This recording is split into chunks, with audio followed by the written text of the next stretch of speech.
I'm real revolutionary right now. Support this man, Black Media. He makes sure that our stories are told. Thank you for being the voice of Black America, Roland. Stay black. I love y'all. All momentum we have now, we have to keep this going. The video looks phenomenal. See, this difference between Black Star Network and Black-owned media and something like CNN. You can't be Black-owned media and be scared. It's time to be smart. Bring your eyeballs home. You dig?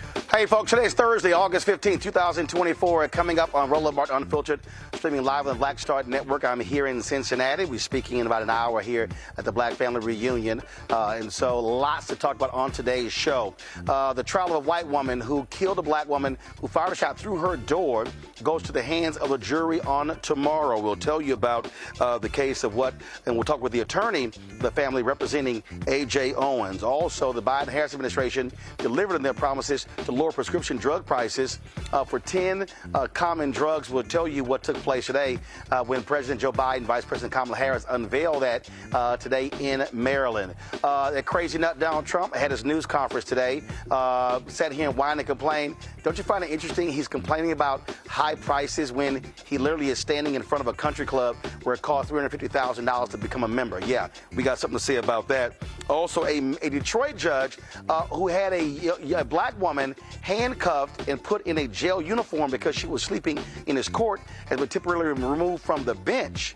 Her mother says, we're basically homeless. That's why my daughter was so tired. We'll give you those details as well. Plus, I told you, actress Erica Ashe was laid to rest on Tuesday in Georgia. A few years ago, I sat down with Erica for a interview series discussing politics with Be Woke Vote. We're going to share you that wonderful interview. Trust me, if Erica was still alive, she would be absolutely engaged and involved in this election. Folks, it's time to bring the funk. I'm Roland Martin Unfiltered, the Black Star Network. Let's go. He's got it. Whatever the miss, he's on it. Whatever it is, he's got the scoop, the fact, the find. And when it breaks, he's right on time and it's rolling. Best believe he's knowing. Putting it down from sports to news to politics. With entertainment just for kicks, he's rolling. It's on go, roll, y'all. It's Roland Martin, rolling with Roland now. He's funky, he's fresh, he's real, the best, you know he's Roland Martin now.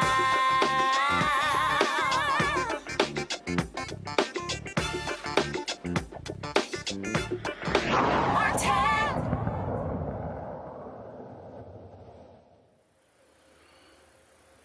The white woman in Florida who killed a black mother who was challenging her for confronting her children chose not to take the stand. So now the jury in her trial will get this on tomorrow. Susan Lorincz told the court she would not take the stand in her case. She, of course, is the one woman who is on trial for shooting and killing Ajike Owens on June 2nd, 2023 through a locked metal door. Now, the mother of four had approached Lorentz's home to ask her why she had thrown a pair of roller skates at her children. Again, tomorrow, the jury, we're going to hear closing arguments and then actually get the case. Attorney Ben Crump joins us right now. He is the attorney for Owens' family. Ben, glad to have you here. And so y'all have been monitoring this. Of course, this started this week. Ben, give us assessment how things have gone in this Florida courtroom. Well, thank you so much, Roland, for covering this case that many people have forgotten about in the tragic circumstances. Her children were playing. A white woman called them racial epithets, including the N-word, called them slaves, and threw a skate at them. And these children, when they told their mother she came, was knocking on the door, and the white woman, Susan, shot through a locked metal door that had a deadbolt and said that she was claiming stand your ground defense. And tragically, Ajike Owens died in front of her two little boys. And so we remain hopeful, Roland, despite the fact that it is a all-white jury in Ocala, Florida, that would decide this matter, the fact that, you know, she chose not to take the stand was telling, we believe. Also, the prosecutor did not call her two little boys because already they did have emotional outbursts in the courtroom, and the family, nobody wanted them to have to relive this through another trial if they couldn't contain their emotions, because this is awfully emotional, Roland. I mean, these children having to watch their mother die, and then even her mother, Pamela Diaz, crying in the courtroom as they're going through the pictures and listening to the 911 tape before and after Pam was killed. Like, the neighbors were calling, and then her son, AJ's son, man, he was 8 years old, and you got him on the 911 call saying, "The lady shot my mama, please help us. I'm trying to get my little brother and sister not to see her on the ground." It's heartbreaking. Heartbreaking. And what's crazy here is that, as you said, it was a locked door. So it wasn't like this mother was trying to get into the home. She wasn't trying to attack this woman. Now, did her attorneys try to assert a stand your ground defense? That's exactly what they're asserting, Roland. You know, the spirit of Trayvon Martin still is alive and well in the state of Florida, because the woman alleges that she was knocking on her door. She didn't know she had a weapon or anything. She feared for her life. And, you know, instead of calling 911, calling the police or anything, she shot her through the locked metal door. And that ballistics experts have testified, Roland, that she wasn't even close to the door. They said she was at least 15 feet away from her door when she was shooting through the door, based on the trajectory of the bullets and so forth. So we think that, you know, this notion that she was in fear of her life was revisionist narratives. The truth of the matter was she had constantly harassed the little black children who lived in that apartment complex. She had several complaints from other neighbors. That day, AJ Owens had got off of work from working as manager at McDonald's. Her children came and said she threw the skater at us. AJ went over there and was knocking on the door, and she was telling her, "Why did you do this?" You know, she's screaming, "Why did you do this?" And she never, ever tried to go through a window or anything. She was simply knocking on the door. And we know, Roland Martin, without a shadow of a doubt, if the roles were reversed and a black woman shot a white woman through a locked metal door, the charge wouldn't be manslaughter, it would be first-degree murder. Indeed, indeed. So again, the closing arguments tomorrow, and then the jury will then deliberate on that point. Since we last talked to you, Ben, the police chief or the sheriff in the town where, of course, Sonia Massey was shot and killed, he has since resigned. There was pressure being put on him by the governor and others for him to step down. He's initially called it politics. One day later, he stepped down. Just your thoughts on that decision. Well, we're thankful to Governor J.B. Pritzker of Illinois, who really engaged the family and was very attentive to the family calls that this guy should have never been hired. I mean, 6 departments within 4 years, and the fact that this sheriff didn't do a thorough background check. The blood was on his hands. Sonia Massey's blood is on his hands, and Governor Pritzker and I believe Vice President Kamala Harris is going to evoke the name of Sonia Massey and say that her blood is on these ballots. We got to go vote, because we can't get the George Floyd justice and policing bill passed. Had we had that passed, then there would be a register of all of the police and their complaints that would be open for people to draw from and there will be a cooling off period before you leave one department and just go to another.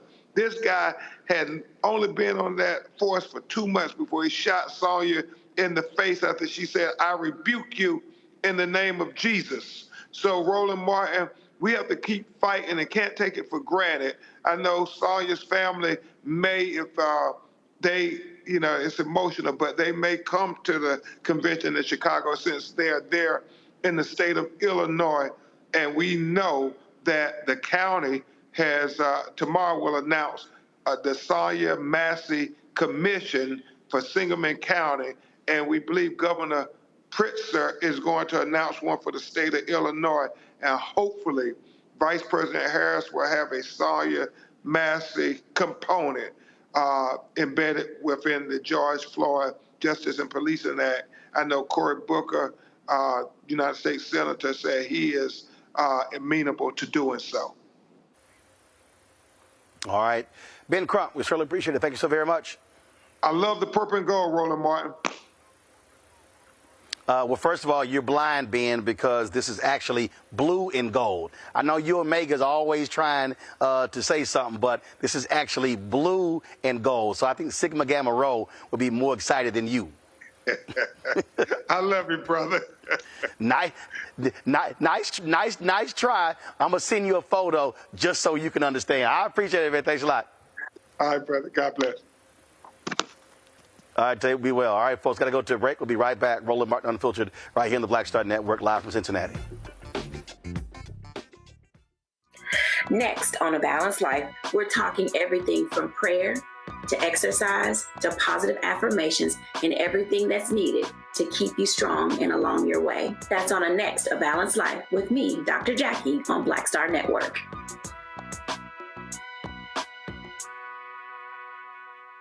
On the next Get Wealthy with me, Deborah Owens, America's Wealth Coach, Black Americans have 1/10 the wealth of their white counterparts. But how did we get here? It's a huge gap. Well, that's why we need to know the history and what we need to do to turn our income into wealth. Financial author and journalist Rodney Brooks joins us to tell us exactly what we need to do to achieve financial success. You can't talk about why we are, as Black people, where we are, unless you talk about how we got here. Bridging the gap and getting wealthy, only on Black Star Network. Hey, it's John Murray, the executive producer of the new Sherry Shepherd Talk Show. You're watching Roland Martin Unfiltered.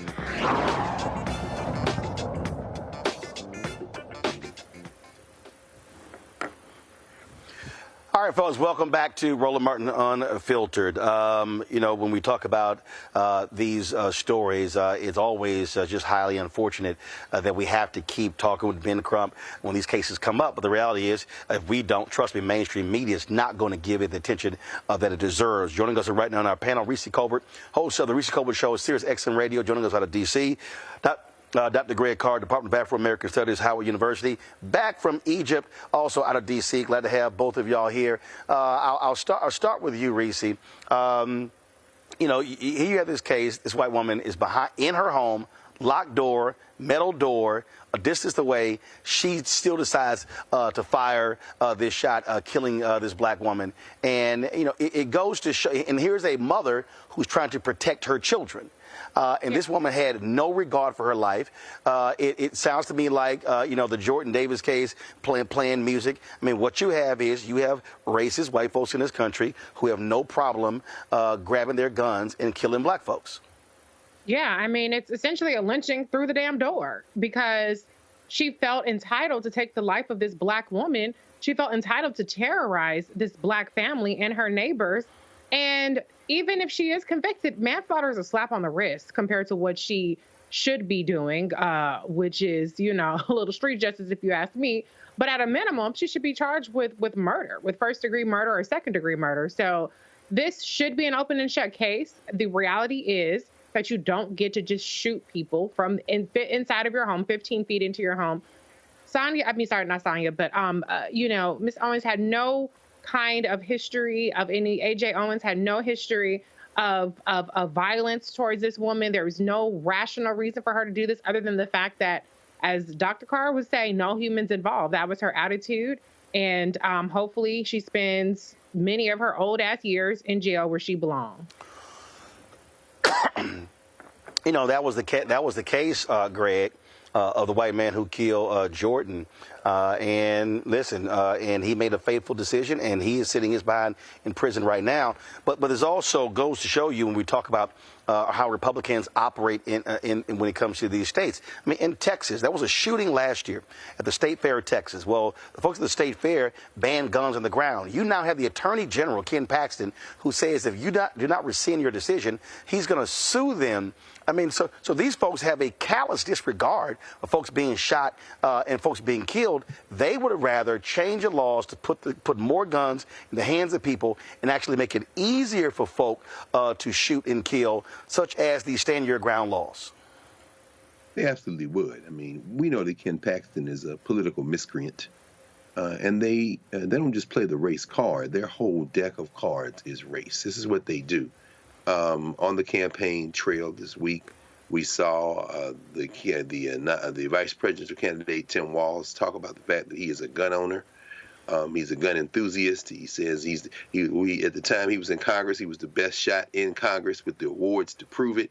And he said, and at the same time, these military-style weapons and all this extra firepower have no place in people's houses, no place near schools. In other words, it's very interesting to see as the Democratic Party unrolls its campaign here, the presidential campaign of 2024, to see how perhaps there is a reclaiming of some of this common sense approach to gun legislation and regulating guns.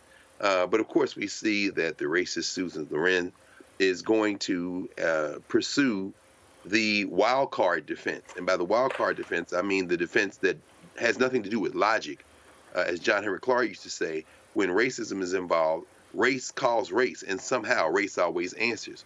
So, you know, her defense, people say that within her mind, in her soul, at her core, she felt like she had no choice. So that's her appeal to the all-white jury. Forget logic, forget the rules, forget the laws. Go look into your white soul and somehow know that this fear of blackness, which is completely irrational, but nevertheless has seen many a lyncher escape from punishment when it's evoked. If she can appeal to their heart, soul, and core, that's going to be her attempt that's her attempt in order to try to get off. You're absolutely right. And again, all she needs is one. All she needs is one person on that all-white jury to side with her, and then she gets a hung jury. All right, folks, let's go to our next story. We're going to talk about prescription drugs. President Biden and Vice President Kamala Harris made their first appearance together since of course, President Biden chose not to seek re-election. They were in Maryland today unveiling the program that, as a result of the Inflation Reduction Act, is going to save $1.5 billion annually for Medicare by lowering prescription drugs. Here is what the president had to say. This is a fight all of us have been fighting for a long time, taking on Big Pharma. We pay more for prescription drugs. It's not hyperbole. We pay more for prescription drugs than any advanced nation in the world.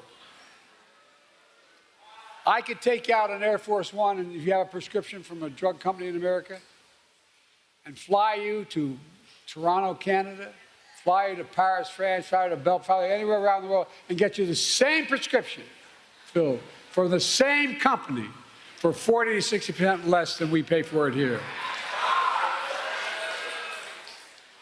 Too many Americans can't afford the drugs they badly need for life and death. So they skip doses, cut pills in half, forego prescriptions entirely because the prescription drugs are totally unaffordable. The woman you all met, the nurse you just met, she paid $900 a month. Well, guess what, man? She's going to pay nowhere near that. $9,000. She's going to pay, guess what?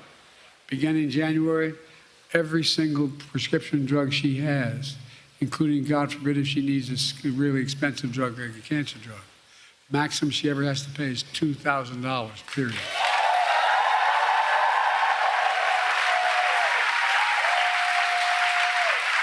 That's why from the time I was in the Senate, I worked tirelessly to give Medicare the power to negotiate lower drug prices. just like the Department of Veterans Affairs. In fact, I was reminded by staff today, one of the first major bills I worked on was in 1973.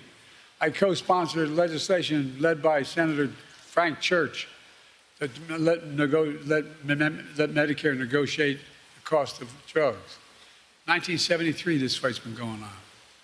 You know, the VA pays, as they should, 50% less than Medicare because VA can negotiate the prices. But for years, Big Pharma blocked Medicare from negotiating lower drug prices. As a consequence, they're able to maintain the exorbitant price increases and the profits are uncalled for. Look, but this time we finally beat Big Pharma. There's a lot of love in this room for our president. And I think it's for many, many reasons, including few leaders in our nation have done more on so many issues, including to expand access to affordable health care than Joe Biden.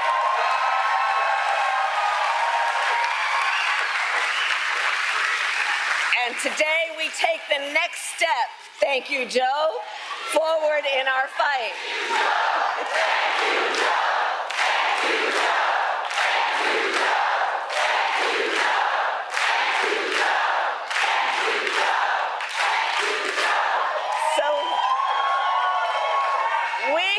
We believe deeply every senior in our nation should be able to live with security, stability, and dignity.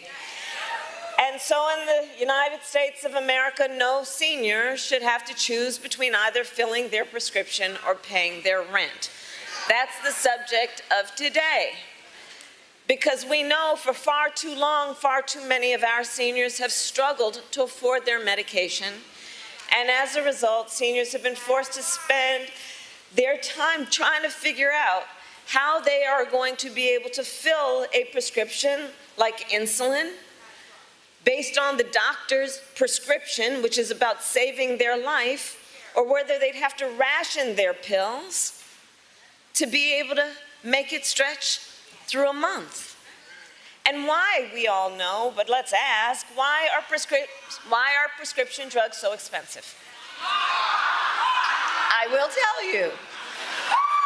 Well, one big reason is for years, Big Pharma has often inflated the price of life-saving medications, often charging many times what it would cost to make just to increase their profits. And millions of Americans have suffered as a result. My entire career, I have worked to hold bad actors accountable and lower the cost of prescription drugs. As Attorney General of California, I took on pharmaceutical companies for deceptive marketing and illegally inflating the cost of drugs, and we won billions of dollars. As a United States Senator, I fought to pass laws that would make health care more affordable and accessible for all Americans. And as Vice President, together with Joe Biden, our president, we finally addressed the long-standing issue that for years was one of the biggest challenges on this subject, which was that Medicare was prohibited by law from negotiating lower drug prices. And those costs then got passed on to our seniors, but not anymore. This really is a significant issue, Greg. And for all the people out there, I love these people who talk about, what has Vice President Kamala Harris, what has President Biden done for black people? The number of people who are on Medicare, okay, and when you talk about older African Americans, you talk about, obviously, Latinos, white folks, I mean, you name it, all these different people. We're talking about significant amounts of money, and Republicans all voted against this. They tried to go back and repeal insulin being capped at $35. When you look at some of the hearings on Capitol Hill, where the CVS CEO was jammed up for literally charging more than $6,000 for one particular drug that cost $30 or $40 to make. The system that we have in this country is nonsensical, where insurance companies will pay these exorbitant fees and these pharmaceuticals will jack them up if you have insurance, but if you don't, you're screwed. That's exactly right, Roland. That's exactly right. These are not serious people who say that there is no difference between the Democratic and Republican Party. We know that this is a duopoly, that there is a two-party system in the United States of America, but to act like these two parties are the same, on a day that MAGA Mike Johnson, punk Speaker of the House, said that this was price fixing, what the announcement today represents. And MAGA Mike is right. It is price fixing. They're fixing the prices to the degree they can. And as you said, the Inflation Reduction Act passed without a single Republican vote. And as you've said many times, we're going to see this again. These punk white nationalists are going to run for re-election on this benefit. Americans pay an average of $13,000 a year for prescription drugs and associated costs. And when you start talking about, so those who say, well, the parties are the same. Does your mama take Eliquis? That's for blood clots. The list price is $521. The negotiated price now, $231. What about Jardiance for diabetes, heart failure, chronic kidney disease? List price, $573. Negotiated price, $197. And it goes on and on and on. These are real world differences. Don't be stupid. When you look at Project 2025, not only are they trying to repeal the 20th century, they want to destroy people's little budgets by getting rid of caps on prescription drugs. It's not that difficult. It's all numbers at this point. And this is just another example of how that's the case. Reese, I was listening to this audio clip from David Sirota the other day, and he was talking about when he was working for a, really nondescript a member of Congress who was trying to get these laws changed. And then, so what they did was they were flying people, they were driving people across the border to Canada. They got the law changed. But then what then happened was the pharmaceutical industry leaned on the Clinton administration to make some changes to the language. And so then they didn't go forward with this by saying, well, we couldn't, ensure that prices, would be lower. People out there need to understand the pharmaceutical lobby, they spend millions of dollars in Capitol Hill. They are there to buy off members of Congress. And so this is a perfect example that people need to understand. When we talk about that act being passed, so many Republicans, Reese, said this is not going to lower inflation. It's not going to have any impact on prescription drugs.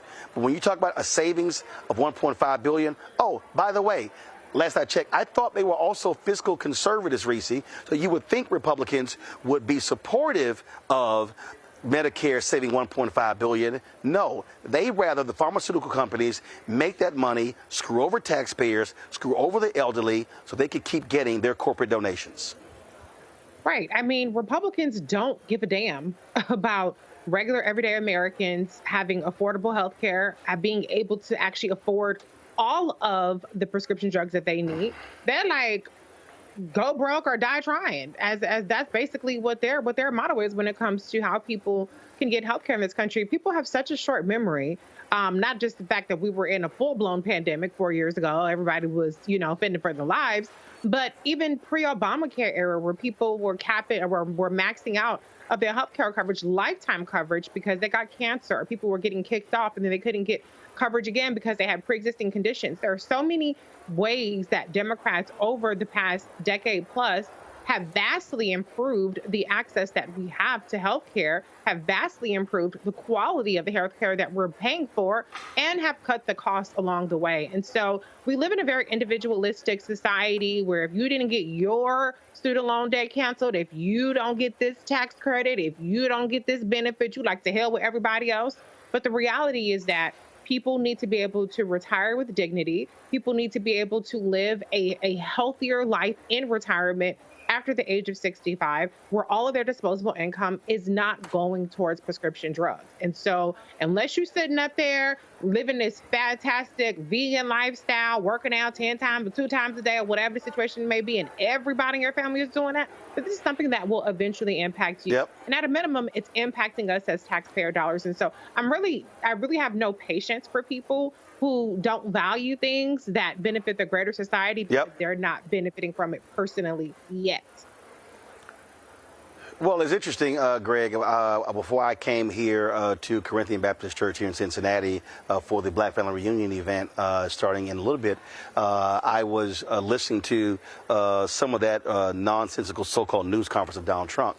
and he was talking about, of course, the reporters assembled. He had a bunch of his little rich friends at the country club, Bedminster Country Club, who were off to the side. And he was talking about blasting Vice President Kamala Harris with regards to the Affordable Care Act. And he kept talking about all these people who work hard, pay all this money for private health care plans, and they want communism. They want communism. And so he starts lying and lying and lying. And so that goes to show you, rich folks like him don't care about the fact a significant number of people lives have been saved because they now have affordable care. Now, there are others who still want single payer, and so they're still trying to fight for that. But everybody who's listening, if you're African American, pay attention.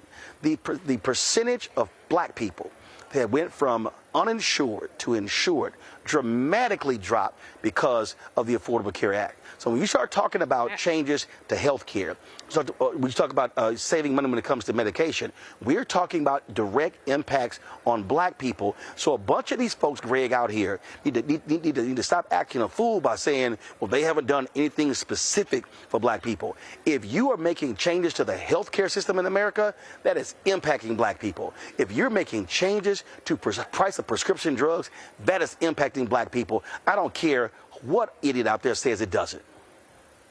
Absolutely. Absolutely. We know that since John Boy Roberts and his punk Supreme Court in 2010's Citizens United case has been unleashed on the American electorate, on the American population, that money in politics, already a serious problem, has become a fatal problem in many ways in American politics. So when you start talking about the pharmaceutical lobby, you're starting talking about people who, as Reese said, doesn't give a damn about our humanity. Now, you know, there was news yesterday on easing inflation in the country. Consumer prices rose 2.9% in July, falling below 3% for the first time since 2021.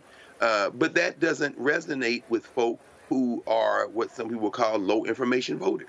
Donald Trump is coming unhinged, whatever his medical problems may or may not be. He certainly sounds crazy, but he is also a visceral politician. He's appealing to illogic.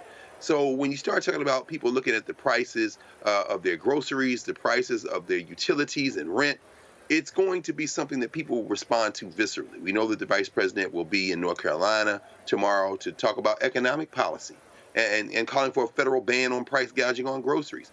The Harris-Walz campaign has done a good job of being in the public eye, and they're going to have to continue to draw this sharp contrast. Finally, what we see these white nationalists terrified of is that this may be their last best chance to stop the attempt to create policy that speaks to a wider group of people. Was Obamacare the best legislation that could have been passed? Perhaps at the time. Do we want to improve it? Absolutely. One thing is for sure, you never get to single payer if you don't take the incremental step of having the Affordable Care Act. On the other side of the aisle, so to speak, the white nationalists are terrified because remember, who introduced Biden and Harris today? Wes Moore, the governor of Maryland, and when he called them the 46th and 47th president of the United States, some people in the crowd started chanting 48, 48, and that is the nightmare of the white nationalist party, that if they don't win this election, then white supremacy may in fact finally be beaten back as an electoral force in federal electoral politics. So they're pulling out all the stops by appealing to illogic, and this is just another example of it. As I said, folks, Donald Trump was, of course, running his mouth at his Bedminster Country Club in his so-called news conference. I'm not playing any clips from that because he sounded idiotic. He sounded stupid. And what did he do? He lied. Control room, let me know when y'all have the statement. So the Harris-Walz campaign put out their statement. And I love the attitude. This is what they actually said, Reese. A statement on Trump's whatever that was. At his country club, Donald Trump huffed and puffed his opposition to lowering food costs for middle and working class Americans and prescription drug costs for seniors before pivoting back to his usual lies and delusions. No surprise, Trump doesn't want to defend his agenda that would raise costs for families by $3,900 a year, cut Social Security, and eliminate the Affordable Care Act. Also, he can give his rich donors tax breaks. The American people cannot trust a word Donald Trump says, but they can trust Vice President Kamala Harris, who has spent her life taking on fraudsters, cheaters, and criminals like Donald Trump to make our country safer and lower costs for the middle class. See, Reese, this is the kind of attitude that I like to see in terms of how they are firing back by trolling him and blasting him for the repeated lies that he states over and over and over again. And in that news conference, he also talked about his tax cuts and how fabulous they were and how great they were, how wonderful they were. Oh, he skipped over the billions of dollars, the trillions of dollars added to our federal debt. I thought the fiscal conservatives never bring that stuff up. Well, yeah, because it's never been about the debt. It's been about tax cuts for the wealthy. That's it. It's about transferring wealth from those of us who work our asses off to the people who buy yachts and for shits and giggles. And so I'm loving this attitude from the Harris-Walz campaign. They are bare knuckles, pull no punches when it comes to dragging the hell out of Trump, but they do it in a way that doesn't elevate him. They do it in a way that diminishes him, but also points out the threat he is. But then on the other hand, they still are running a joyful campaign that is all about inspiring people, giving people an affirmative message. So they have struck a great balance. And the reality is that Donald Trump absolutely the fuck cannot be trusted when it comes to healthcare. I mean, he ran and the Republicans tried to repeal over and over and over again Obamacare. And even when they couldn't fully repeal it, he tried to introduce these junk policies into the country. And so he's a person who's shown where he stands on healthcare. I would add, I wrote about J.D. Vance in my 2022 midterms book. He was a person who campaigned against the Inflation Reduction Act. He campaigned against Obamacare. And he's a person who also believes that it's racist to tackle systemic racism within the healthcare system. He thinks that it's racist towards white people. And so those two, Tweedledee and Tweedledum, you definitely cannot trust their asses. And if you do, then I got a bridge in Idaho to sell you, because these folks want to have us sicker and poorer if all they can help, because they don't want people like us around, point blank in the period. So yes, keep up the messaging, contrasting, and talking about healthcare. Yep. I mean, healthcare is an unsung, it's an unsung issue that Democrats don't really run on as much anymore, but it's a really a winning issue. So I want to see them keep this up. And Greg, it was also hilarious to watch him sit here whine and complain and say, oh my goodness, the stock market is going to crash like in 1929. And literally the on-screen graphic, even on Fox News, was showing the Dow up 500 plus points, being over 40,000. So here this dude is lying. And at one point, Fox actually took their on-screen graphic off when they realized, oops, this don't look good. It goes to show you how deranged this person is. And we see these polls out here. I'm not believing any of these polls that's showing Vice President Kamala Harris getting 46% of non-college white voters. I ain't believing that at all. But again, I think the smart play by having her and Governor Walz constantly talking about these issues, and not just middle class people, but low income people, poor folks, working class folks, because in making it clear the contrast that man only cares about rich people. That's who he only cares about. Absolutely. Just like his friend Bibi Netanyahu, who continues to prosecute a slaughter in Palestine so that he can stay out of jail. Donald Trump has one interest, that is Donald John Trump. He wants to stay out of jail. He wants to get back the levers of power to enrich himself. And he will do anything to do that.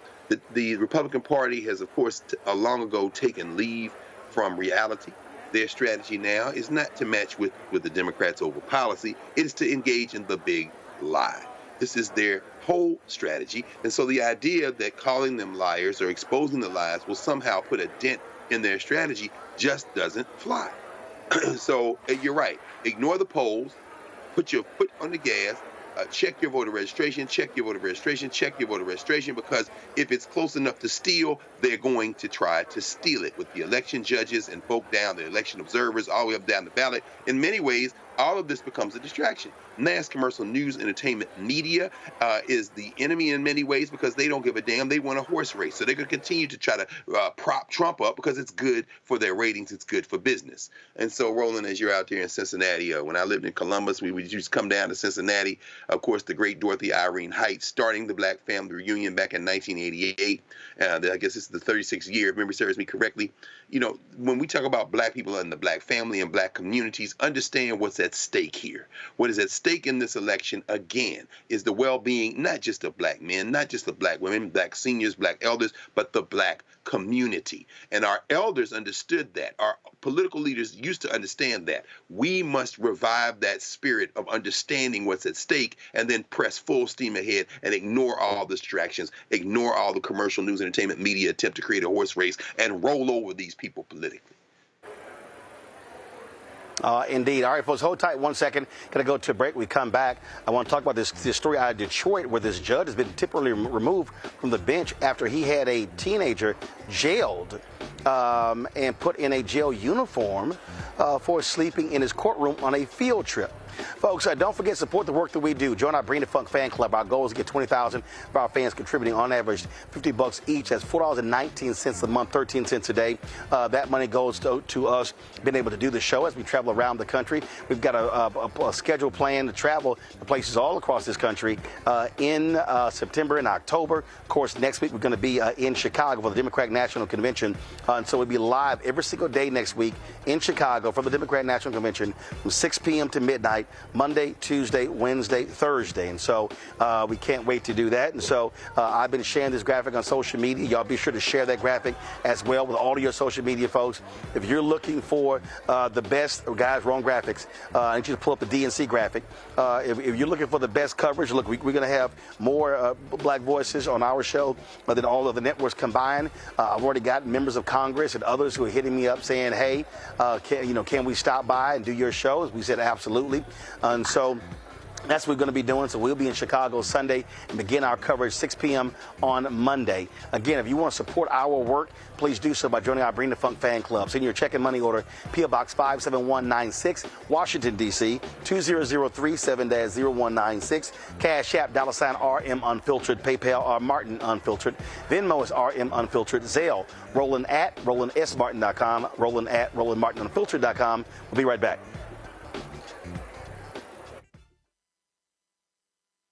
Next on the Black Table with me, Greg Carr. It's a rare occasion when a course taught in high school becomes a topic of national conversation, let alone a burning controversy. But that's exactly what happened with Advanced Placement African American Studies, courtesy of a certain Southern governor who's taking offense. On our next show, we take you inside the classroom for an up-close look at the course through the eyes of the teachers that teach it, the students that are taking it, and the communities that surround them. And so many of the kids, we saw, the truth. And, it just impacts those kids in such a big way. A master teacher round table on the next Black Table that you do not want to miss, right here on the Black Star Network. Next on A Balanced Life, we're talking everything from prayer to exercise to positive affirmations and everything that's needed to keep you strong and along your way. That's on a next A Balanced Life with me, Dr. Jackie, on Black Star Network.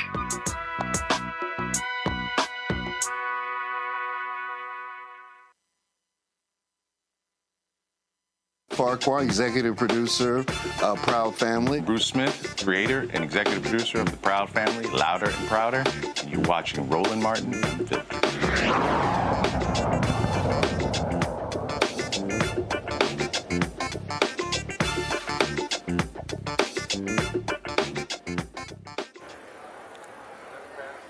Hey, folks, a Detroit judge who yesterday ordered a teen to be handcuffed and put in a jail uniform for falling asleep in his courtroom has been temporarily removed from his docket. 36th District Court Chief Judge William McConaughey ordered Judge Kenneth King to attend training to address the underlying issues that contributed to this incident. On Tuesday, the teen was in King's courtroom during a field trip when King called her out for sleeping. The judge forced the teen to wear a green jail jumpsuit and had her put in handcuffs and made her plead for forgiveness. The teen's mother told local reporters her daughter was likely tired because the family has no permanent place to stay. King has served in the 36th District Court since 2006. Greg, I've spoken to a lot of groups, a lot of kids, a lot of, junior high, high school, college, and there have been times when I'm speaking, I've asked, had someone say, "Hey, nudge the person next to you to wake up," because a lot of them also were supposed to be doing it as an assignment, and so they were screwing the grades up. But this judge here just truly lost his mind. I mean, to sit here and to order her to be handcuffed, to order them to put a jail uniform on her. I mean, that is just nonsensical. And so I'm glad to see the chief judge, remove him from the bench until he gets some kind of training, because that's just shameful. It is shameful, Roland. Unfortunately, we live in a society that is driven so much by spectacle, that is driven so much by the attempt to shock people, this scared straight approach. The 36th District Court there in Detroit is known as the People's Court. But the idea that the People's Court is a place where you can engage in this kind of behavior, unfortunately, isn't too far off in terms of how we think about courts. As you said, we just came back from Egypt. One of the sisters who was traveling with us is a judge in Memphis. And she was talking about how you have to think, in fact, a number of black lawyers and judges just returned from West Africa, from Ghana, where they went, among other things, to look at comparative international law and look at how African people resolve disputes. And when you start talking about culture, you start thinking about how do we approach things not only with compassion, but with an idea toward improving and helping the next generation. So for this child who apparently, who was in the King's Court earlier that week with a nonprofit on a field trip, you think, what is the message you're trying to send? And I would agree with you, Chief Judge McConaughey, who himself is a graduate of Morehouse College. He made the statement that this is not the place where we will engage in that type of behavior. Sure, more training should help, but at the end of the day, this is a cultural issue, and you need to maybe turn off the reality TV and turn off the court shows on television and take your nose out of this crazy world where we think about spectacle before results that we really want to get done, and think about what is the role of a judge in a society. He absolutely abuses that. See, the thing here, and before we went on the air, Reese, I was reading a tweet where someone was talking about some of the proposals that Vice President Harris will be talking about tomorrow in her economic policy speech in Raleigh, North Carolina. And one of those is providing $25,000 for people, first-time home buyers, but also to encourage home builders to build 3 million new homes over the next 4 years. And what a lot of people don't understand, one of the reasons why we have a housing affordability crisis in this country right now is because of housing stock. And again, I've covered housing my entire career, and people don't realize because of the home foreclosure crisis in 2008, 2009, which greatly impacted our economy in 2010, 2011, we actually built fewer homes between 2010 and 2020. The last time we built that number of fewer homes was in the 1940s.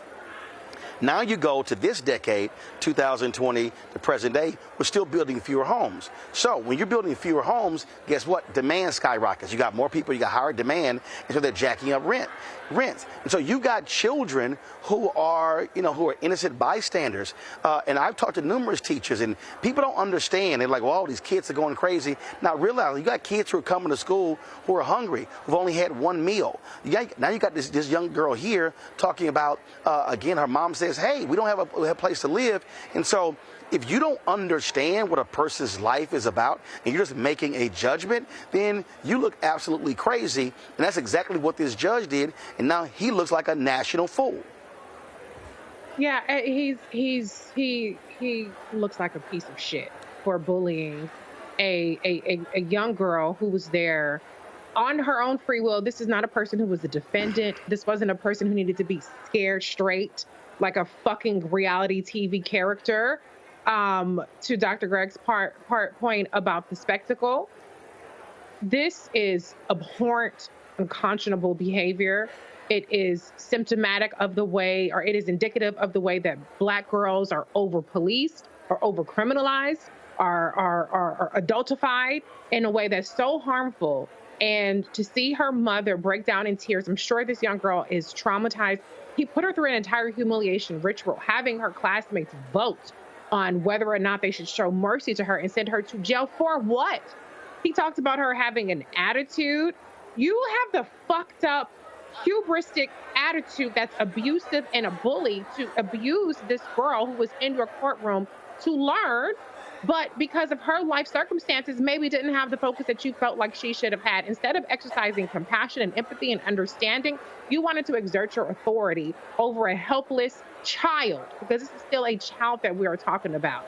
And so he is unfit to serve, because if this is how he would treat an innocent person, a person who is not there for any crime, for any kind of bad behavior, if this is how he would treat that person, then you know he cannot be impartial towards a person who is in front of his court, who's supposed to be innocent until proven guilty. So this is disgusting. And even upon reflection, he doubled down. He said he didn't do anything wrong. You have to teach these kids. This is not about these kids. This is about you, sir, and your fucked up attitude, and you thinking that you can get away with whatever the hell you want to get away with. So it's not enough to just remove him. He needs to be kicked the fuck out of the judiciary entirely. And he deserves to beg and plead for her mercy and for her apology. He has no business mentoring her. How ridiculous it is for him to say he wants to mentor her. Mentor her for what? On how to be a depraved asshole? I don't think so. So this is one of the most infuriating things that I've seen in a very long time. I hope that this girl and her family, I hope they have a GoFundMe that we can help get her secure housing. She's an excellent student according to her mother. She's doing the right thing. And guess what? Even if you're having a bad day, even if you aren't a perfect student, even if you aren't a perfect citizen, you do not deserve to be abused and humiliated by a person who has authority over you, and certainly not in front of a group of your peers and on YouTube. I think I counted 5 or 6 F-bombs there. I think it was at least 5 or 6. I don't remember saying F-bomb. I don't think I said the F word. I didn't call him a motherfucker. But you don't remember? I'm sorry. You don't remember using the F-bomb? I don't remember. No, I thought I was being nice. I think. Okay, Reese. Okay, Reese. No, you did. Yeah, you said all that too. So I'm just letting you know, when you see the playback, you're gonna be like, "Ooh, I use it that many times." Wow. Yeah, maybe I will. I hope the folk in the church here didn't have the stream going and had it up too loud. Because Reese, you forgot. Yeah, Reese, you don't see the. Lord, that's why I'm speaking. I'm repenting. Okay, there's the altar. I'm repenting from my custom, but I said what I said. I stand on that. I said what I said, honey. But I still. Oh no. We know you. No, Reese, we know you said what you said. Everybody heard it. Everybody heard it. Loves me. So when you do the play, when you do the playback, you're gonna be like, "Oh, I did cuss that much."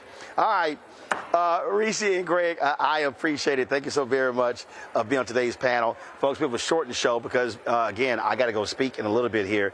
We'll be live streaming my speech as well. But again, let me thank Greg. Let me thank Reese. In the second hour, we're going to do is a few years ago, I interviewed actress Erica Ash, and it was with a Be Woke Vote project. And we were talking about politics and talking about social engagement. She was a sister who was very much engaged in that. Of course, she died a couple of weeks ago, at the age of 46. She battled breast cancer for 18 years. And so her funeral was on Tuesday in Decatur, Georgia. And so I wanted to further honor Erica. She was just a great sister by playing that, because what she talked about in that interview absolutely impacts us today in this election. And so her words matter. And I can guarantee you, if this election if she was still with us, she would be very much engaged, be at the DNC next week, focusing on this election. So we're going to go to a break. We're going to come back, and you're going to hear my political conversation with actress Erica Ash. You're watching Roland Martin Unfiltered right here on the Black Star Network, live from Cincinnati, the Black Family Reunion. Back in a moment. Next on A Balanced Life, we're talking everything from prayer to exercise to positive affirmations and everything that's needed to keep you strong and along your way. That's on a next A Balanced Life with me, Dr. Jackie, on Black Star Network.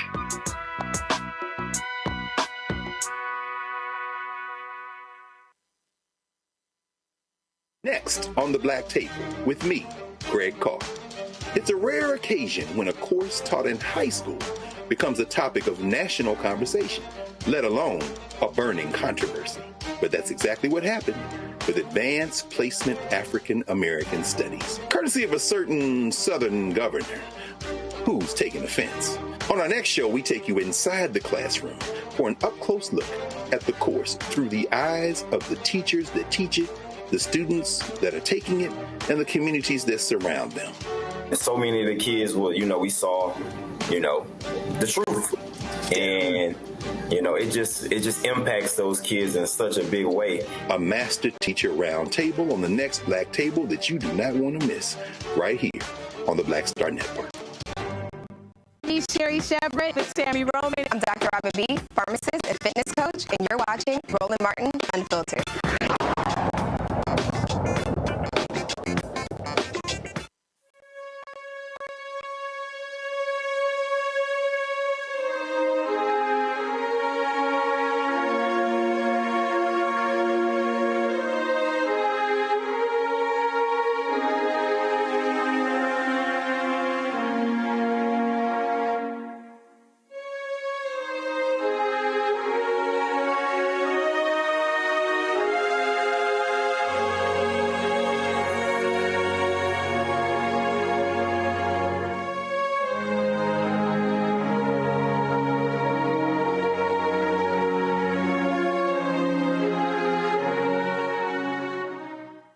Hey folks, Roland Martin here with BWoke.vote. Well, of course, we're focused on 2018 midterm elections, trying to get you focused not just on the issues, but also on the importance of using the power you have to cast your ballot. Today, we'll be chatting with Erica Ash. She joins me right now, of course. You've seen her on television and in the movies, and so normally she's the wild child, but today she gets to be a little bit more sedate, if you will. I think. What's happening? Hey, how are you? Thank you for having me. All good. Well, first of all,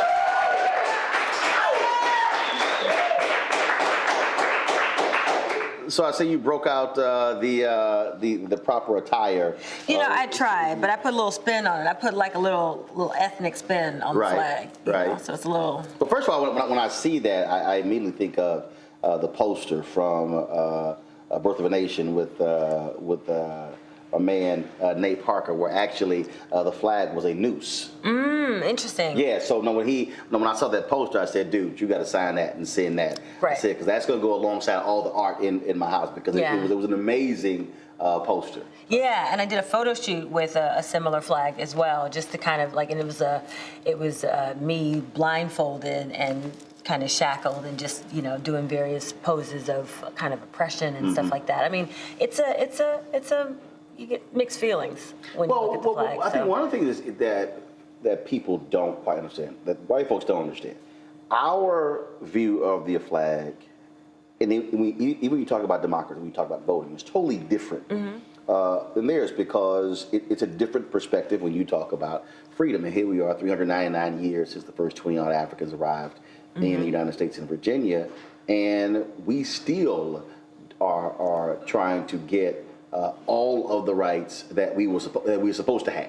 Right. I mean, when you think about it, it's a bit hypocritical. I mean, they were creating this flag and creating all of these laws with people in this country as they were creating it being excluded from the laws that they were actually creating. So what is it?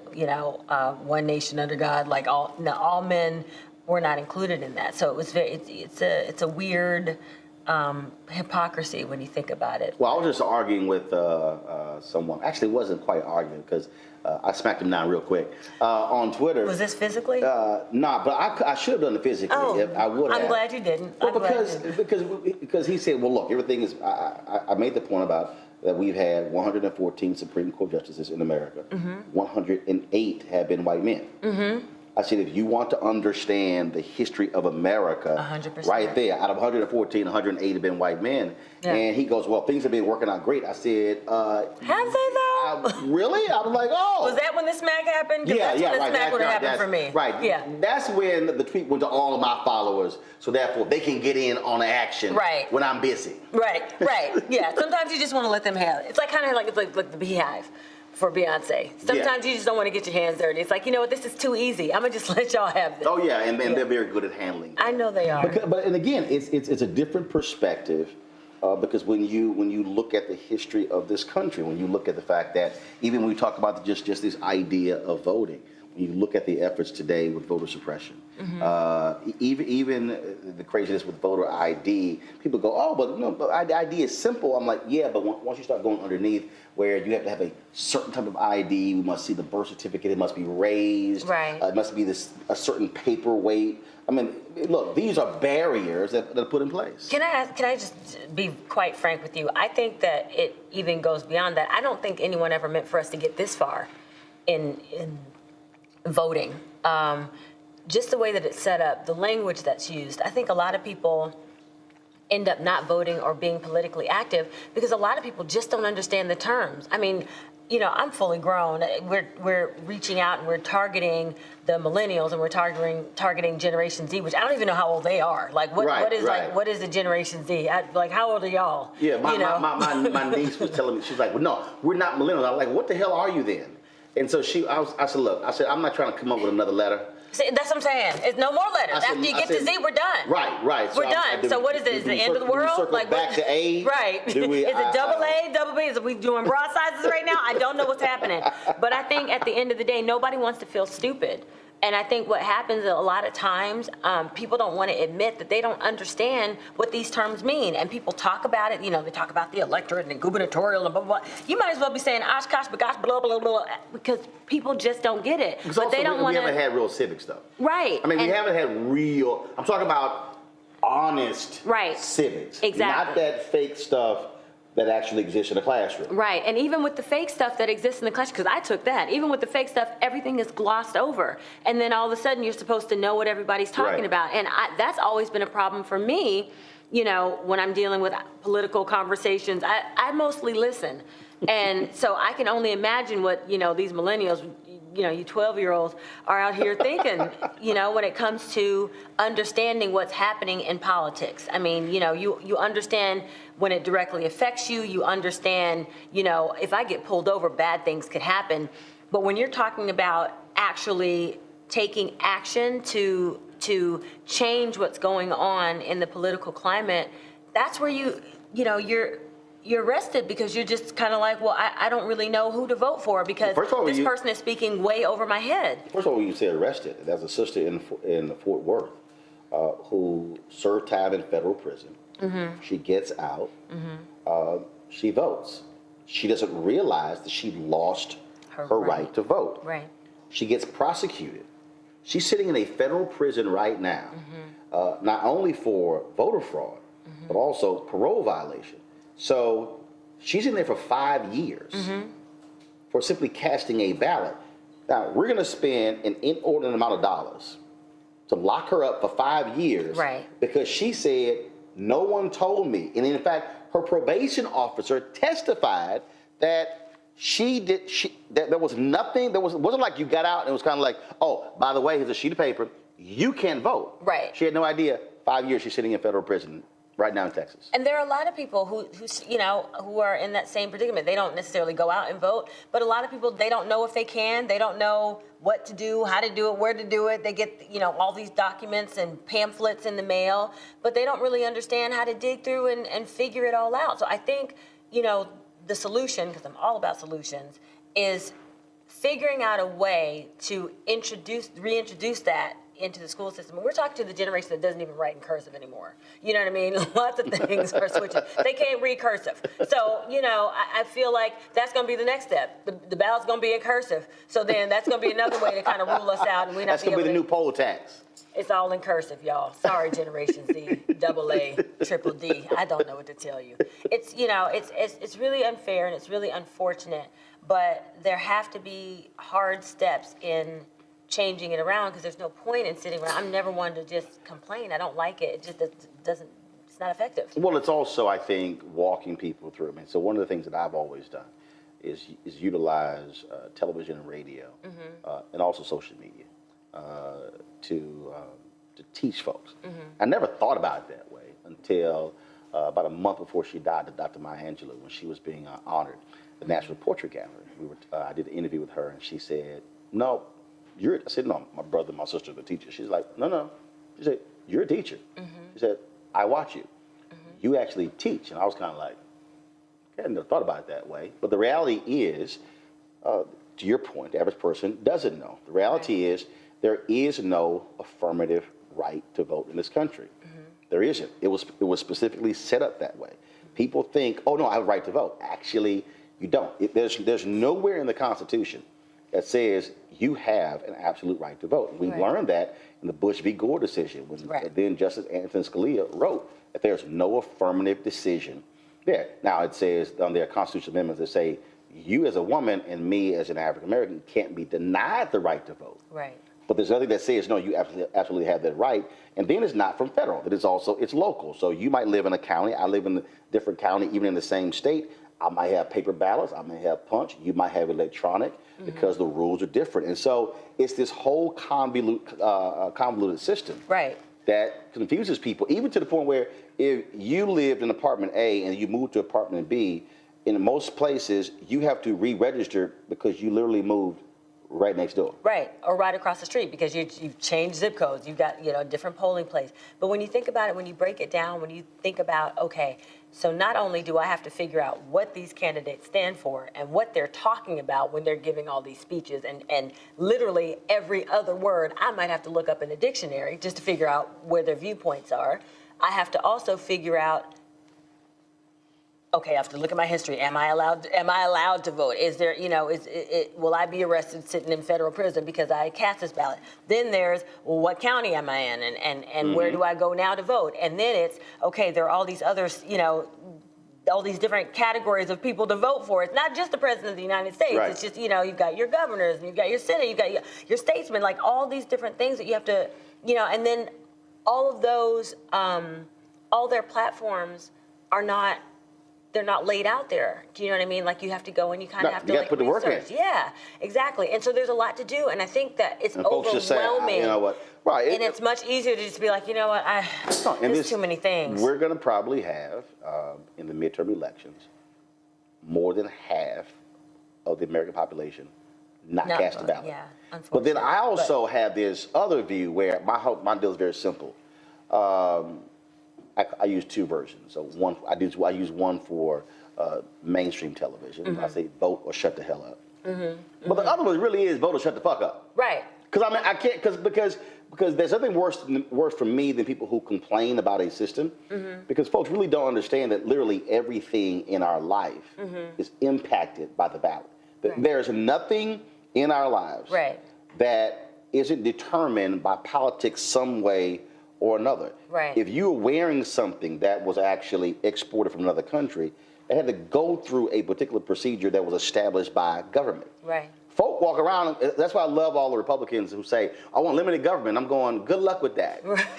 I mean, you can go, even if you decide to go live in the woods, trust me, you got to figure out, well, I'm living on federal land or am I living on some other land? Right. And that's also, I think, part of this piece where people go, oh, no. That none of that stuff matters anything in my life when, oh, yes, it does.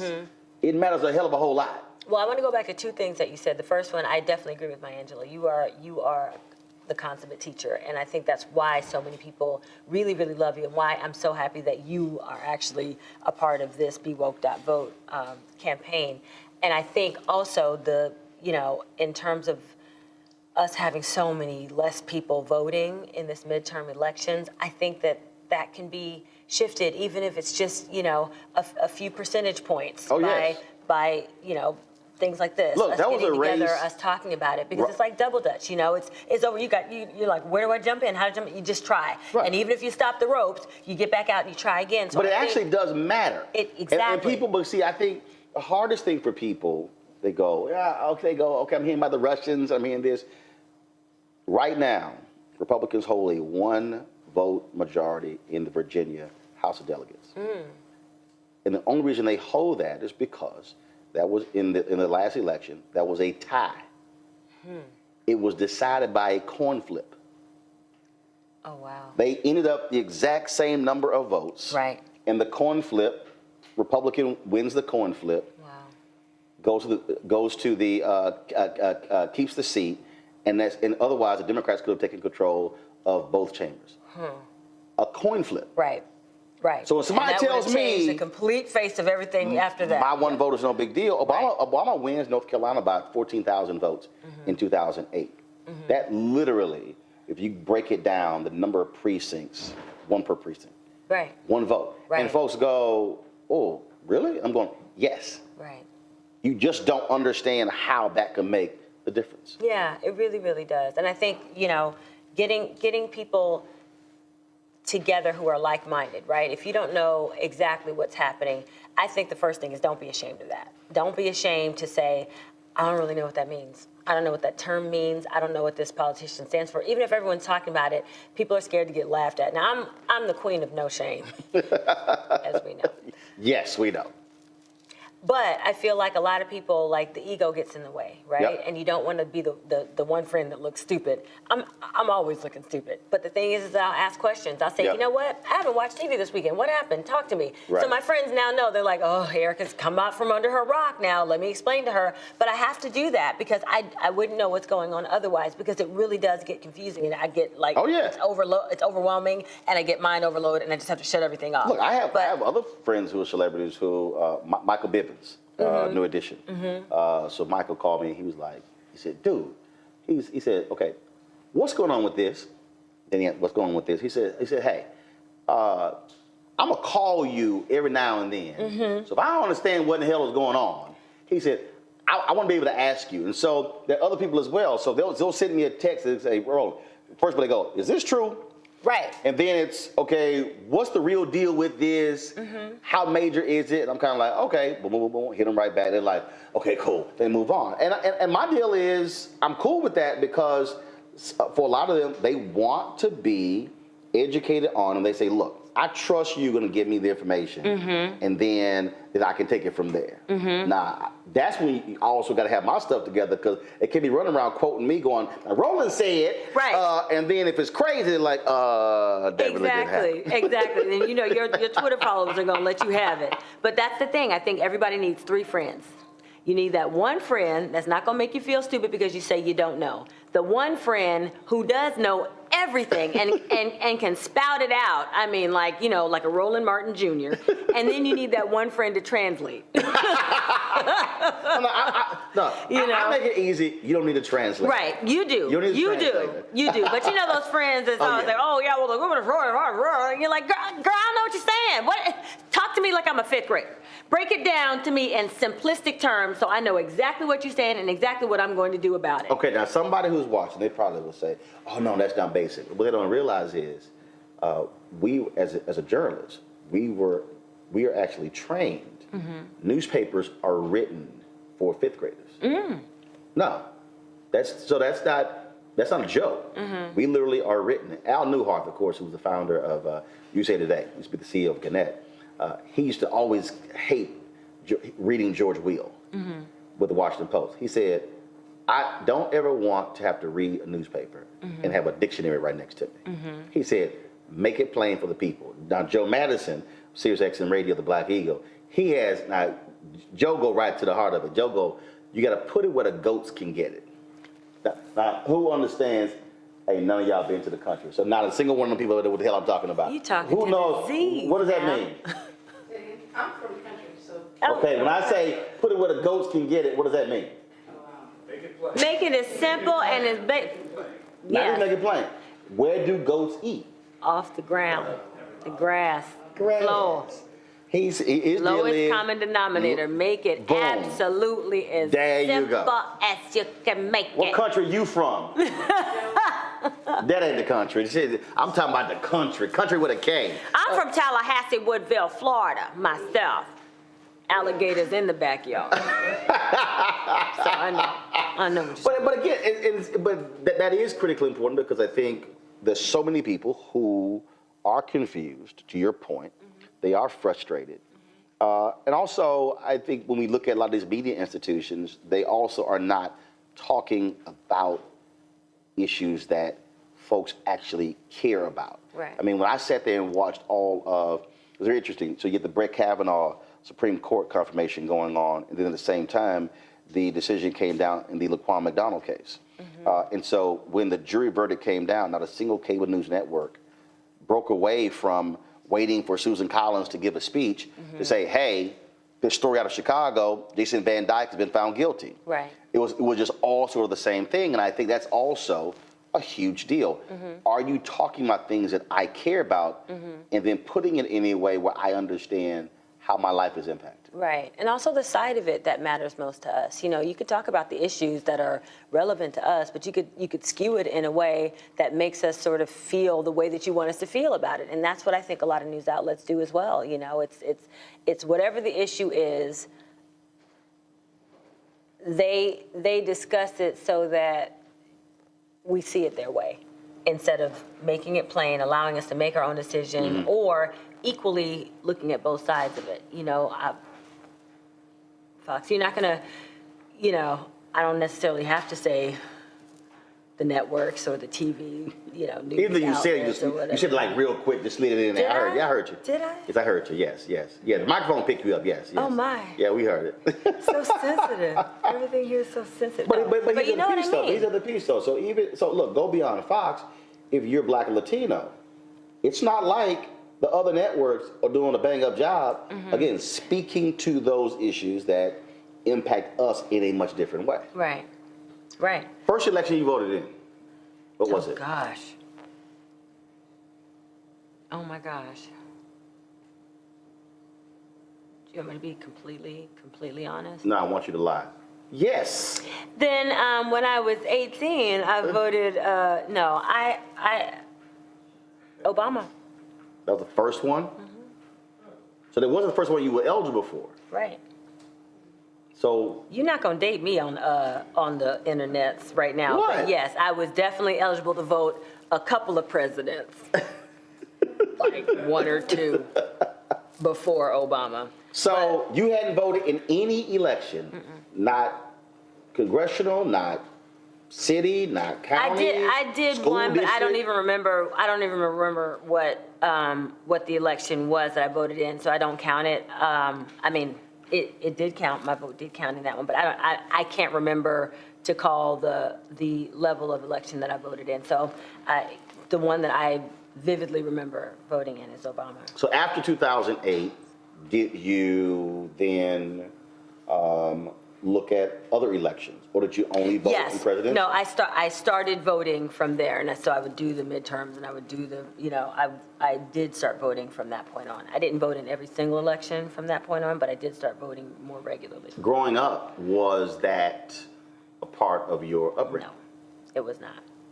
That was not something my parents ever, took me to the polls. And I think, unfortunately, in a lot of communities, that's not something that we're ever taught to do, taken as a family to the polls and saying, hey, look, this is what we do. This is where we vote. I mean, religion was huge in my family. Education was huge in my family. So y'all went, you had to go to church.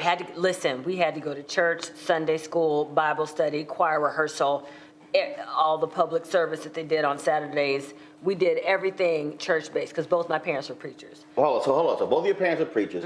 So when they had souls to the polls, not in my church. Really? I mean, we would have the odd candidate come to a service, but my church growing up wasn't very, politics meets religion heavy. I see that a lot now in my church that I go to now. Like, I mean, the politicians will come out on that one odd Sunday right before elections. Oh yeah, they'll be there. Oh, they know Jesus then. So I see it all the time now. But when I was growing up, no, that wasn't a big part of our upgrade. So you think that's also an answer, because earlier you 100%. said put it in the schools, but also I do believe, and again, and for me, the reason I see the value. So my parents worked elections. They volunteered for campaigns. They ran phone banks. I remember being 7, 8, 9 years old. It was like you had no choice. It's not like you had a vote. It was like, yo, go over there for the next 8 hours, stand there and hand out these pamphlets to anybody who's walking in, and then we'll bring you lunch, and then you got some water for yourself. It's kind of like, okay. Again, that was wasn't like my brother could say, nah, we're all right. We're going to stay at the house. It didn't work that way. And so for me, that was a huge part of my upbringing. And look at you now. And it's very interesting because for me, service was a huge part of my upbringing. And that's just something that's just, you know, it's a natural thing. I don't think twice about going out and doing community service. I don't think twice about giving up my Saturday mornings, even if I stayed out late on Friday nights. I don't think twice about going to church in the mornings. I think that might be even bigger than the civics piece in schools. I mean, I think that at this point, having that in schools at least gives the children the opportunity to go home and ask their parents, so Mom, Dad, what is this? What do you think we should do about this? This is what I learned in school today. Let's talk about it. At least gives the children something to bring home and start a conversation with. However, if the parents start that for the children, then, you know, then the children can go to school and say, hey, why am I not learning this here? Why don't I have a civics class? You know what I mean? And we'll have more Roland Martins running around here. So there's gonna be a problem there because see, when I went to school, let's just say we got into vigorous debates with teachers when it came to government. In fact, I got thrown out. No, because it was a government class. It was 11th grade. Yes, me. Roland. Miss Joseph, I don't know why first of all, I don't know. I don't know why she decided. First of all, here was the problem. She was wrong. You know, Miss Joseph is watching this thing. You was disrespectful. That's what it was. She was wrong. She was absolutely wrong. She said, the person who's out serving as president can't serve more than 8 years. I said that's not true. I said it is true that they can only serve 2 full terms. But I said, if a person becomes president before the second year, I said they can continue. And she argued with me. I said, I'm sorry, the facts are right there. Lyndon Baines Johnson became president on November 22nd, 1963, when Kennedy was assassinated. The election was in November of 1964. I said he could have run for a second term, which means that he would have served about 9 years as president. I said, how are you arguing? So she was like, and I'm going, it's right here. See, and I bet you raised your voice just like that. I did. You're wrong, Miss Joseph. She was wrong. With all due respect, but these are the facts. It's about the way you present it. No. And she was mad because I busted her. And I bet you said that. You mad, Miss Joseph? You mad? Miss Joseph mad? Then she kept coming at her brother. And I said, okay. So I had like 103 grade in that class. And so we had a test. We had a pop quiz. And I said, you know what? I said, I ain't going to take this pop quiz. I said, I'm just going to put just 1, 2, 3, 4, 5, put a 0. And I said, and what's they going to drop my grade down by 102.1? See. Wow. What? See, I mean, your mouth was fast. That's what it was. That was the problem. It wasn't about what you were arguing, because I think, you know what? She was you wrong. And I agree with you that she was wrong. All she had to say is, Mr. Martin, I stand corrected. Okay, here's the problem. Now, you know you went to school in a time where teachers weren't saying Mr. Nothing to no kids. But see, Mr. Martin, you wrong, and you right and I'm wrong. When you get corrected, that's when you have, Mr. Martin, you are correct. Listen, and you just would not leave with anything less than that. But you know your Precisely. Old school. She wanted you to come at her in a way. She could be old school if she wanted to. That's Bottom why line, you got she was kicked wrong. out. Bottom line, she was wrong. I'm sure she was, but that's why you get kicked out. I was a well-read student. In government? I believe it. Look at you now. Government? Yes. Oh, hell no. We ain't gonna sit here and just think. Well, you just basically answered the question right there. I mean, the way that you were raised, the fact that your parents took you to the polls, the fact that they did not make it a choice for you, they actually exposed you to that in a way. Then my dad watched about 5 hours of news a day. Like, matter of fact, growing up, there were a lot of TV shows I never saw the end of because we would have to turn 15 minutes before the news came on because he didn't even want to miss the promo. I was like, bruh, there's like a 2-minute break at like 58 and the news at 10. Right. We can watch till 58. No, I wouldn't do it.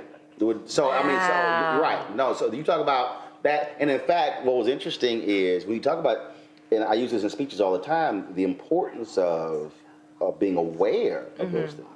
I was in 11th grade, and it was career day, which we had no idea it was career day.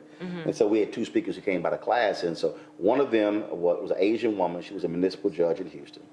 And the other one was a white guy who owned an import-export business. But he also happened to be the former chairman of the Texas Republican Party. Okay. And so when it came time to ask questions, we sit in the classroom and it's 30 plus students in the class, all black, and folks just like, I ain't got nothing to say. Let's just end this. And I'm kind of like, so y'all ain't gonna ask no damn questions. All right.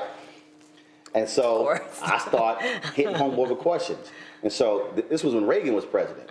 I started hitting him with Reagan policies. And I know he was looking like, I don't know who the hell is the black boy sitting on that side of the room. Right. He hit me with some actual policy questions. Right. And so so what ended up happening was I walked him to the next class.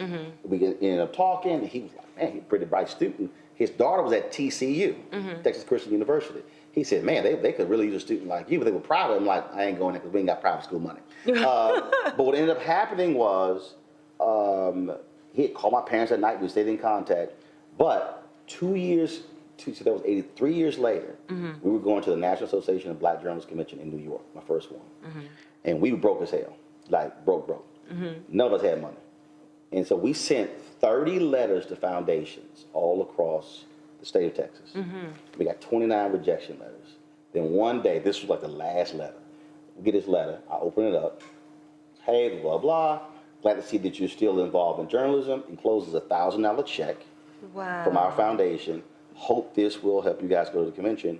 And it was that guy, George Strait.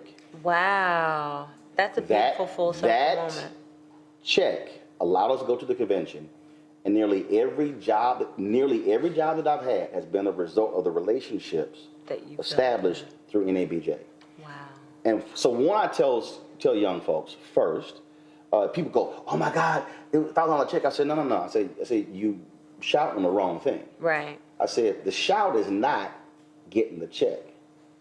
Had I not asked questions, but then had I not watched the news, had not paid attention, had I not read the newspaper, I would not have been able to ask the questions. And then he would not have been able to recognize me.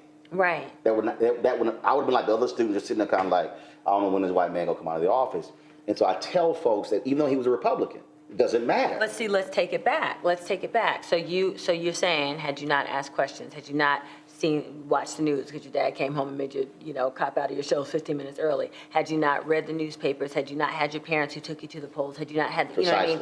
That all of gave that established a foundation. Exactly, and that gave you the confidence to be able to go toe to toe and ask those questions, like, again, it goes back to my point. Nobody wants to look like an idiot. Nobody wants to be the fool that doesn't know stuff, and you ask a question and people look like you are really good at doing. No. I only do that when they get it stupid on television. And then, and that's by design. Right. Because when they really say stupid stuff, that's why I'm kind of like, I'm about to whoop you. And that, you know what? That's my favorite part of watching you. That's my favorite part of watching you because you're talking 2, 3, 4 people who are all supposed to be sort of on the same plane in terms of political intelligence, going toe to toe. Make them look stupid. It actually is really good television. I'm talking about in a classroom where the playing field is level, right? You've got that one person whose parents did what your parents did, and that's not dissing parents who didn't do that, because I'm going to tell you, my parents were very, very concerned with making sure that we were well-rounded, but that's just not something that they were very exposed to. Which is why connecting the dots matter, because the thing is, if we begin to connect the dots. So I had a young girl who calls. She was a young woman in 2016. She said, I'm watching your show and I'm reading your social media. She said, but look, I'm just not feeling Hillary Clinton, and I don't care about Trump, so I'm not going to be focused on the presidential election. I said, really? I said, okay, so what are the issues you were concerned about? I said, give me 5. It was my radio show. She gave me 5. I said, you do know that who is president has a direct impact on all 5 of those issues. She had no idea. Here she was thinking, well, I don't care about presidential campaign. What I'm going to do is I'm going to focus on what's happening in my state, was North Carolina. And I said, so you do know that 2 black women have been, 2 African Americans have been appointed to the federal bench from your state, but your 2 Republican senators, Barr and Tillis, have barred them from even getting confirmation here. Wow. She's like, I said, and you do know who appointed them to the federal bench, the president. Right. And so she's like, really? I'm going, yeah. So I begin to walk her through, trying to get her to understand that you can't just take off that election because you say, I don't like either candidate. And people get caught up in this whole thing of, well, you know, lesser of two evils. Here's the reality. Somebody is going to win. Right. One or the other. Right. You better make a decision, okay, I don't like neither one, but I like that one a lot less than that one. Right. You gotta make that call. Absolutely. And not act as if it doesn't matter. And that's also, I think, one of the hardest things to people, because there were a lot of young black folks who in 2016 were mad with Hillary Clinton about the super predator comment, mad about any number of things, and they said, oh, she's the same as Donald Trump. Are they saying that today? Exactly. Nah.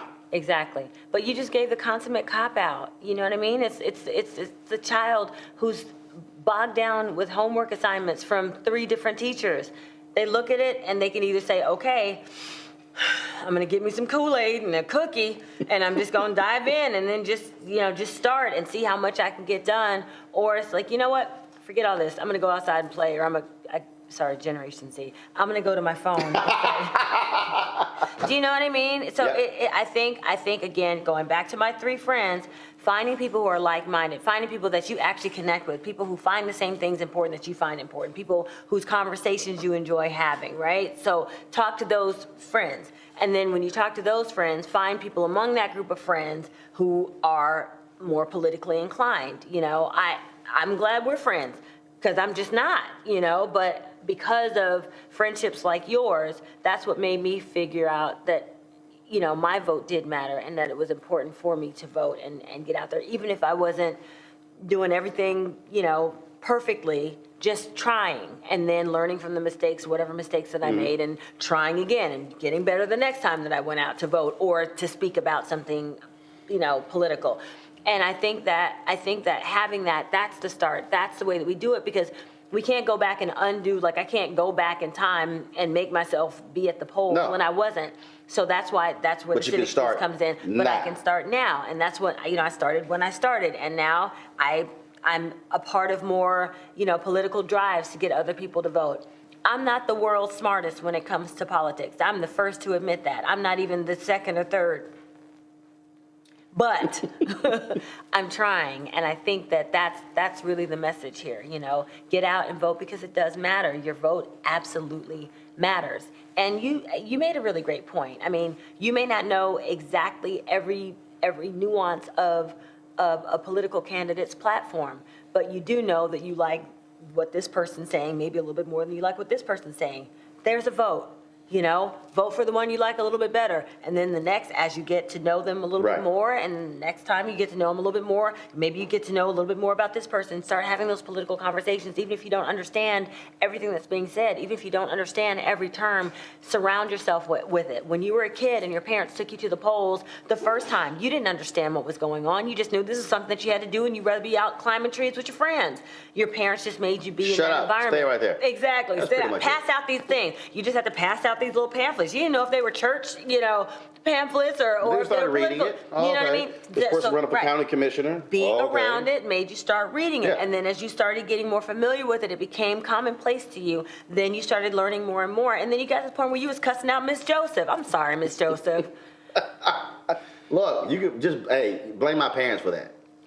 Blame them. They didn't beat you enough. And then of course, the problem is, then I got all these P's and U's in conduct in school, because you really dating yourself, because I don't care. I got P's and U's, and then of course then I get my ass whipped when I got home because I was talking so much in school. But see, now my parents are retired, living in my house, and the car they have is paid off. So they can't talk back either. So you just mouthy all the way around. No, because of the money I make now talking. So now my dad's like, don't stop talking. Right.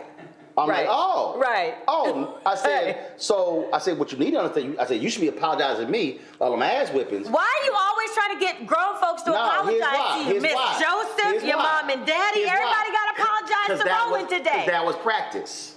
Oh my gosh. See, okay, what I did fair in enough. school was practicing for what I do right now. Fair enough. So, and now that you living in my house that's paid for, then you need to be apologizing because that practice made today possible. Okay, I'm gonna have See? to say that I understand what you're saying See? because that's the reason why my parents will refuse to ever live with me because they know that I'll be just like you. When I was walking around on my toe knuckles and I was singing into my hairbrush with my little towel over my head pretending to accept my awards, y'all told me to sat down. Not sit down. Sat down. Right. Now I'm out here acting and I'm doing all the things that I used to walk around imagining in my head that I was doing. So what now? Right, they're like, they're not gonna hear it. No, you're right. Oh, we always knew. Uh-huh. We always knew.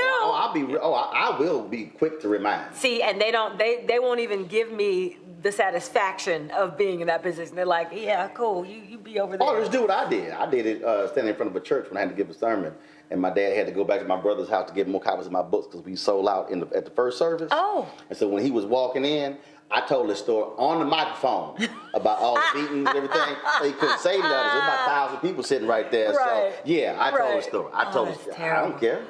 When you got the microphone, you control it. That's right. A couple more questions. Okay. We talk about issues in public policy. How do you use your platform in terms of the work to speak to these issues? The legal show you did on BET. Yes, in contempt. In contempt. You dealt with real life stuff, dealing with the criminal justice system, dealing with just the lack of public defenders, how hard it is, lack of resources. Anybody who watched that show should understand that wasn't fiction. Yeah, you had these elements that were comedic, that were entertaining, but the reality is what you were dealing with is what is actually happening in our world. Yeah, it wasn't fiction for today, and actually the cases that I did cover in contempt were specific cases that our showrunner represented or colleagues of hers represented when she was in the New York Public Defender's Office. So yes, they were real then, and they are today. I think it's been, I don't want to date her, but I would say maybe 20 years since she was, in the New York Public Defender's Office. And those are the same issues. I mean, you literally can turn on the TV and match, which case is happening for which news story being covered. The one thing that I did do as a result of that was I joined the Innocence Project and became an Innocence ambassador. I learned a lot from my show, and I think that it's dealing with politics, but it's just, a sort of a different branch of it, obviously, the criminal justice system. But what that allowed me to do was to be open and available to opportunities that came my way in that. So with the Innocence Project, their focus is exonerating people who have been wrongly convicted of crimes and are have been serving time, sometimes life sentences. Which is directly tied to elections because who we elect as district attorneys absolutely plays a role. And so for the longest, we ignored who the DA is. When you mentioned all these names on the ballot, people would vote for president or senate or governor, but they would ignore what was down ballot. Exactly. And they kept pushing DC for change when the reality is the person who has the most impact on criminal justice reform, on mass incarceration, is the person who is district attorney. Absolutely. Absolutely. I mean, even your governors. I mean, I was just talking to Stacey Abrams the other day, and she was talking about the system in Georgia and how. For folks who don't know, Stacey Abrams, of course, who is running for governor first black female governor. Georgia. Of course. For Erica, it's I was talking to Stacey Abrams. Just like just having a moment. Everybody would just know. As I've gotten into this whole political realm, doors open. People come and present themselves. I'm friends with Roland. I'm friends with Stacey Abrams. Of course, she's being from Tallahassee. What? Well, actually, I'm from Atlanta because I did spend the most time there as a youth. Really? Yes. But I'm sure she'll be name dropping Andrew Gillum, who of course is running for governor in Florida, who is the Tallahassee mayor. But yes, go ahead. Yeah, my great grandfather was a senator, but whatever. Your great grandfather was a senator. Yeah. State or U.S. State. Who is he? His name was William Cabot Hodges. So you had a great-grandfather who was a state senator. And yes. And you didn't know a damn thing about voting going on. Nope. Well, it's a convoluted story. He was a white man, and we were that family that. Damn convoluted. That's called the history of the United States and black people. Exactly. But our separation from him, because we could not be named, as we were the black family was our separation So he from was all of creeping. it. So, You did more than creeping. is that what rape means?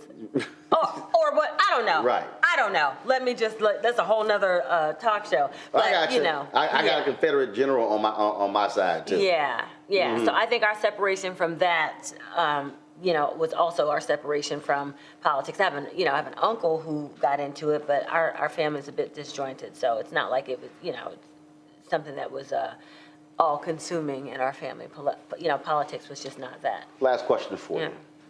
What are the 3 most important issues that matter to you?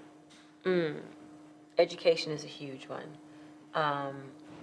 I am really, really bothered by the fact that, your education is directly based on the area that you're from and the level that you're allowed to receive. That really disturbs me. The criminal justice system, obviously. There are far too many people of color and people in general. Nobody deserves to spend a day in prison for a crime that they did not commit. The fact that people are spending anywhere from, 1 to 30 plus years in prison for crimes that they didn't commit, and then when they're released, they're not properly compensated for the time and their lives that have been stripped from them. So criminal justice. And the third thing is equal pay for women, which is unfortunately still an issue today across the board for women and people of color. It's such a set thing, and nobody does enough to make sure that it's absolved. So those are the 3 issues that. All right. Really So last thing here, we're going to do a test. Oh, God. Oh, yeah, you're going to school. This is the last thing here. And so I did a panel at the NAACP convention. Okay. And everybody on the panel failed. So just letting you know. Well, so good. Thank you for making me feel better. Okay, I'm just letting you know that in advance. So let's say you roll upon a Gen Z, a Gen Y, a millennial, a Gen AA, whatever, but somebody who is either first-time voter or they haven't voted, or even if they are 30, 40, 50, or 60, you've got 30 seconds to explain to them why they should vote. What do you tell them in those 30 seconds? Go. Okay, your right to vote was really hard fought for, and it was hard won by your ancestors. There are people who absolutely died.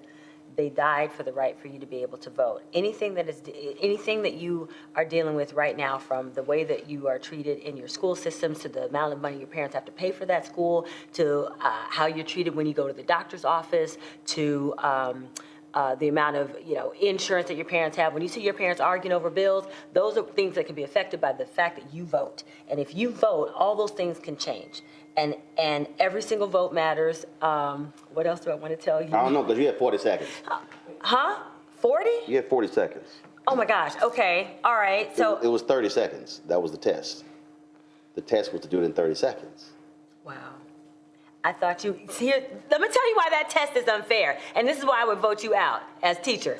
Because you looked at your watch indicating you were going to tell me when my time was up. You didn't say you have 30 seconds, time yourself. No. You said you have 30 seconds, go. See, that's right. Normally when that happens, That's right. Precedence. Okay. Let's go back to precedence. So you got a watch on? No, I don't. And Okay. that's something that you All should have right. asked Hold me on. whenever. No, it's all Okay, good. fine. All right. Tell me when to go. Let me tell you something. No. Take the watch. You can't create the test. Take the, no, here's and the deal. then No, I'm going say, to. you know I'm what, you going to take it, show now you fail. Now I'm going to take it. You created the test. That's an unfair advantage. Take the watch. Again, reasons why you should vote. People are given unfair advantages in this world. And in order to change that and to make the playing fields level, like he's showing us right now, you need to get out there and vote. Take the watch. Be woke, not vote. Take the watch. Take the watch. Tell me when to go. I'm gonna look at this camera right here. Go. Why should you vote? Because Freddie Gray can. Why should you vote? Because Trayvon Martin can. Why should you vote? Because Laquan McDonald, Rakia Boyd, Ina Jones, they can't vote.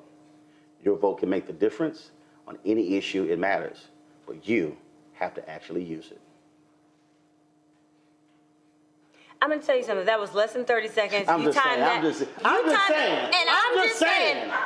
that, and I'm gonna keep you watch. He timed that in the mirror. I just want to let y'all know how. He timed that in the mirror before he came here when he knew he was going to create that bogus test to trap everybody. Let me tell you something. This is what happens. This is what the government does. They set up these random tests, right, to perpetuate this voter suppression and this voter disenfranchisement, just the way you did with this test. If you can pass this test, then you can vote. But they already know the answers to the test. No, that wasn't literacy test. So they give you the test. No, they give you the test. Here's the thing. The answer, if he had said to me, if he had spelled it out the way that you want things to be spelled out to you when it comes to politics, if he had said to me, Erica, I'm going to give you a test. The test is convince someone to vote in 30 seconds. Y'all think she protesting too much? I don't think you can protest too much. Suck it up. I think if it's, see, and this is what the government wants you to do. You can retake the government wants you to suck it up. But do me a favor, get my damn watch back. No, you lost your watch. Let me try to sit on my watch. Listen, he gave me the watch. If you give somebody something, this is now their property. Did you not see him hand me the watch? We got 3 cameras, 2 mics, 4 if you count in our labs, showing that you gave me that watch. This watch is mine. But my point is that the government wants to shut us down. They want to keep us quiet. They want to say that the issues that matter to us don't really matter. That's what he's showing us right now. He just gave me a bogus test that he already knew the answers to and said, oh, you failed, I passed, I win. That's basically what the issue boils down to. You just brought it down to you just made it fodder for the goats. That's what you just did. All I'm saying is this here. This is why we did the test. What often happens is we say people died for your right to vote. Mm-hmm. That's great, but we got to make it relevant to a person today. So if they are out there protesting about these black men and black women who've been shot and killed by cops, I'm not going to bring up Jimmy Lee Jackson, who was shot and killed in Selma in '65. I'm going to bring up these young folks who can't. That's all it was. Erica Ash, thank you so very much. Yes. And thank you for my watch. Now the watch gonna come back. Again, folks, use your power.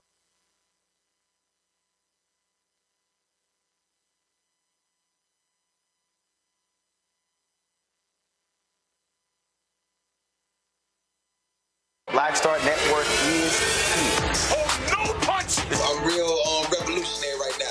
Thank you for being the voice of Black America. All momentum we have now, we have to keep this going. The video looks phenomenal. See, there's a difference between Black Star Network and black-owned media and something like CNN. You can't be black-owned media and be scared. It's time to be smart. Bring your eyeballs home. You dig?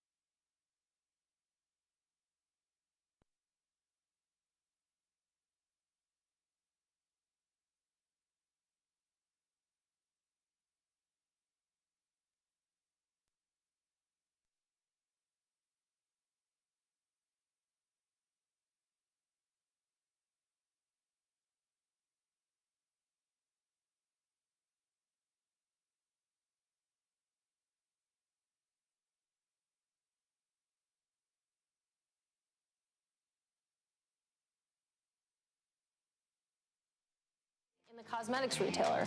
It's been anything but rosy for Ulta, though, since March, when it gave that disappointing outlook for the year and said that higher supply chain costs and increased promotions hurt its margins. Of course, you can follow all the latest company buzz on TREN Go on your Bloomberg Terminal, Matt. All right, very interesting stuff. Let's take a look at what's going on in the markets. We are rallying in terms of futures ahead of the open, just 4 minutes away.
Okay, I can hear remote now.